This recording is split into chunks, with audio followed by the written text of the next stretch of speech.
Hey all, it's Raddi here with another tutorial. Today I'm going to be showing you how I weather my Space Wolves power armor. Be sure to check my power armor painting tutorial for grey armor if you wish to see how we got to that point, as we're going to continue with the same model today. And you can adjust this method to any color you wish. Black is the only one that functions a little bit differently in terms of weathering, but any of the lighter colors this should work quite nicely for. White might cause some issues as well, so sorry all you White Scars players out there. But yeah, the end result is going to be something along these lines. So I'm going to show you a few different kind of shapes of weathering that you can do to reach this sort of a battered effect. And to get started, what we have on our palettes today, we have some dark grey and some light grey. Those are the colors we need. The black is just there for mixing purposes. So I mixed the dark grey from this black and some white. It's Army Paints and Matte Black, and then I have some Army Paints and Matte White here. And then the light grey color is a mix of Grey Seer and Games Workshop. Games Workshop Grey Seer and some Matte White. And basically these colors, this is the recess shading color that we used while painting the armor, and this is the edge highlight color, the highest highlights color if you don't count the white in the end, or the near white. So let's get started. I tend to start with the dark gray first and then highlight it up. That's just how I'm used to doing it. If your brush control is not on point, so to speak, it might be easier to do the highlight first and then kind of dab in the dark gray into the highlight. But I find it easier to do it this way, since this is the way I'm used to doing it. So we're going to start by doing some dark grey shapes, and I'm going to show you a few different shapes that you can do while weathering. I've already done some here as examples. So as you can see here, here and here, it's a good idea to weather the edges of the model, and we can show you a couple more places where you can do that's kind of weathering. So we're aiming for irregular shapes in places where it would make sense that the armor might be a little bit battered up. Let's make some over here.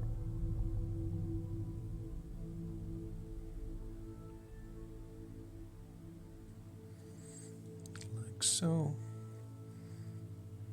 And then one more.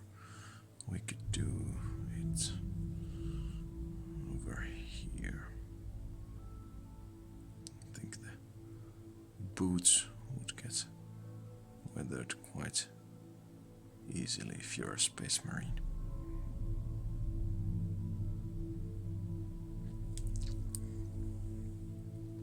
Alright, so that's the first shape that I tend to use. Then we've got all kinds of different scrapes that we have around the model. That's rather simple. That's just thin lines going in a direction you feel would look neat. Oh, that's a bit thick. That's alright.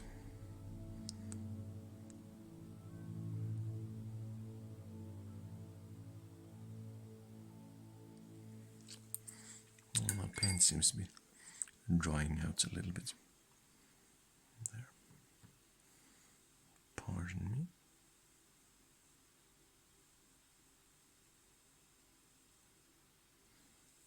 So that could be one scrape. Then we could do this kind of a cross shaped one that we have over here, like so. That'll look quite neat when highlighted up. You could even go a step further and add a bullet mark. It's kind of a circle in the middle of the cross. And segueing from that, then we can also do these kind of bullet holes or craters, if we so wish to. We could do one. Where do we have some space on this model? It makes most sense on the front of the model. Let's do one here.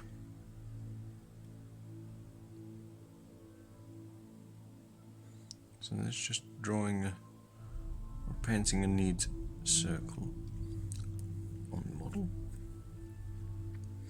And as you see here, it's a nice trick to paint a couple more around the same circle.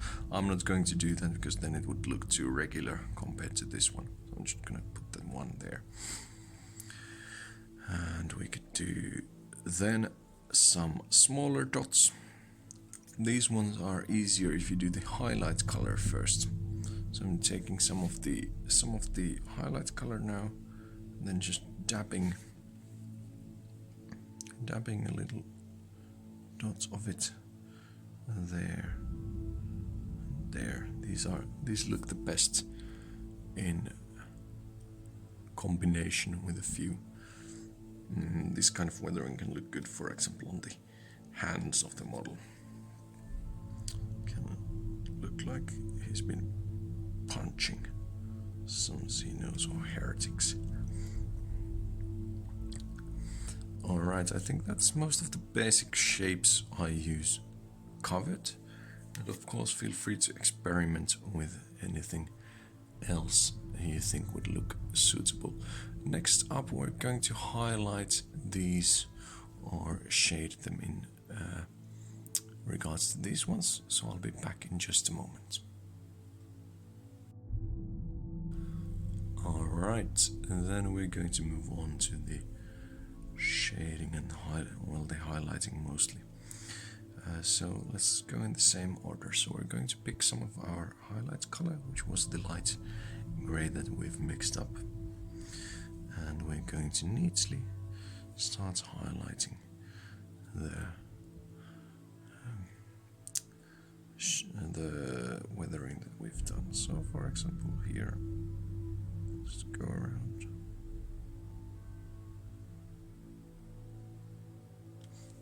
Oh, my paint's a little bit dried up again. Make some medium and that should fix it.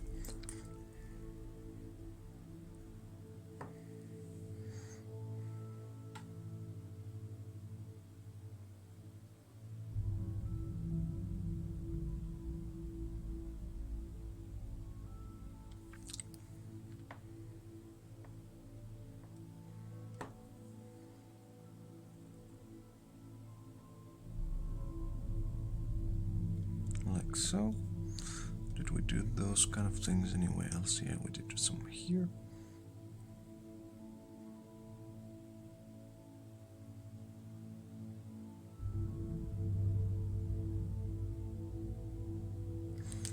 And you don't have to be too careful with these ones, as these are very easy to fix.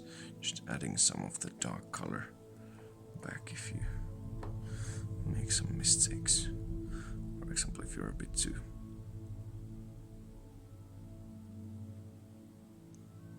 heavy with the highlights. Do we have anything else? I don't.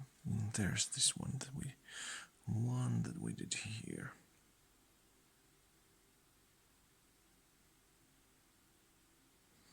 I'm trying to let your brush shake a little bit while you do these highlights, can give quite a nice effect as well.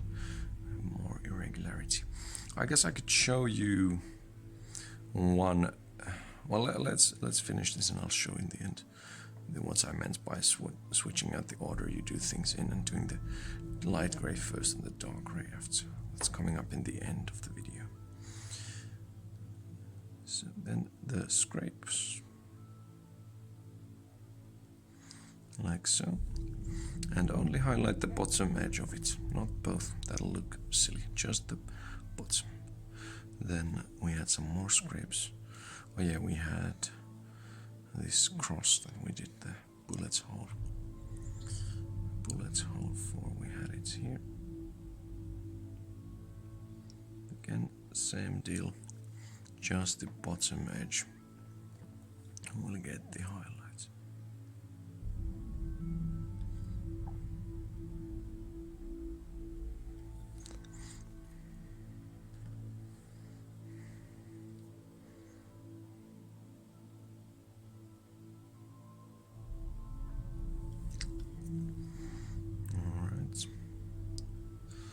That's a bit messy, I might go back and fix that a bit later on. Then the bullet crater, the circular one, only the bottom again.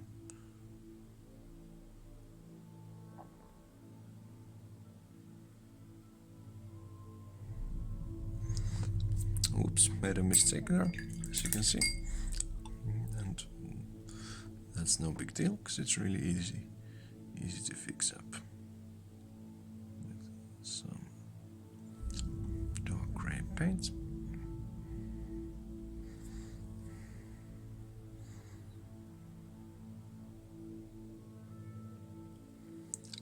Perfect.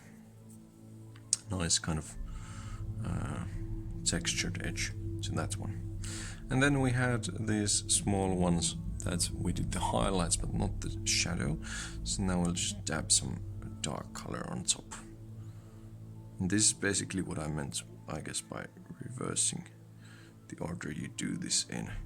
So you could just do this same thing for every shape that you first painted. Dark gray. Oops. And then highlight it. That's a bad example because I messed that up. Let's let it dry for a bit and I'll show you a bigger example. So for example, I could do, if your brush control is off, still practicing, this might be an easier way to do these sorts of weathering. So let's paint an irregular shape over here with the light gray. And this is going to be something similar to what we did to the panel edges earlier. So we've now got the highlights done, and then we'll just go and add some dark gray to the middle of that shape.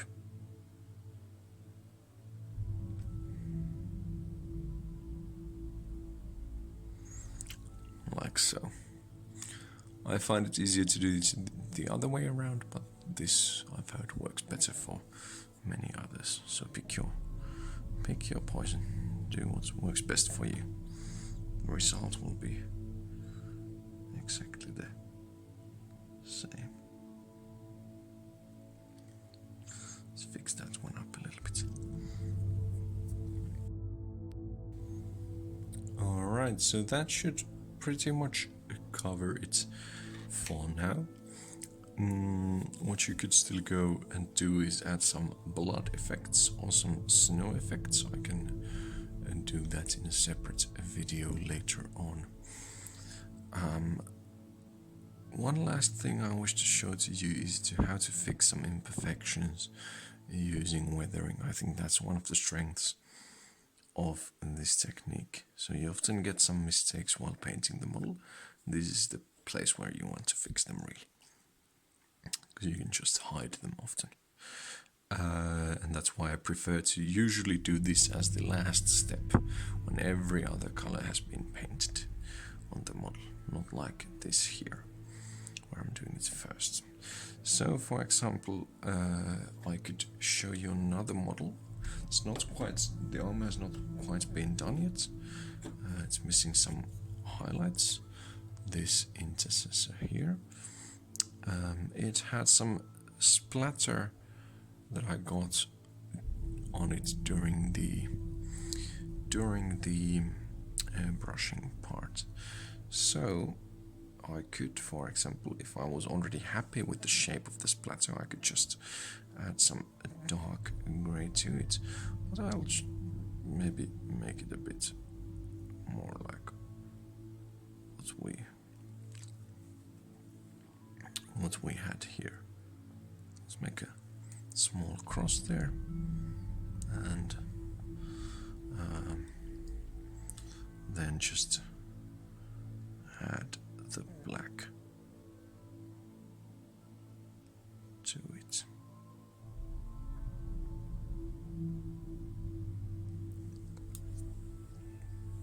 Now we've got a little bit of weathering down there. Didn't quite come out as a cross, but looks good enough. Good enough nonetheless, and for these kind of splatters that we've got here, we could just dab a bit of dark grey in them, and that's that fixed.